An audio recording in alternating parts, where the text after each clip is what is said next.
through experiencing an installation loop on your Nintendo Switch, this guide will help you troubleshoot and resolve the issue step by step. Follow these instructions carefully to get your device back to normal.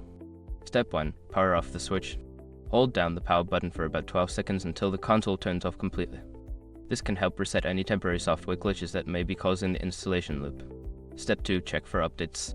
Turn on your Nintendo Switch and navigate to System Settings. Scroll down to System and select System Update. Ensure that your console is running the latest firmware, as updates can fix bugs and improve performance. Step 3. Clear cache. In System Settings, go to Data Management and select Save Data Club Backup. Choose the option to clear the cache. This can help remove any corrupted data that might be causing the installation issue. Step 4. Reinstall problematic software. If a specific game or application is causing the loop, go back to the home screen, highlight the game, press the plus button, and select Manage Software. Choose the option to delete and then reinstall the software from the eShop.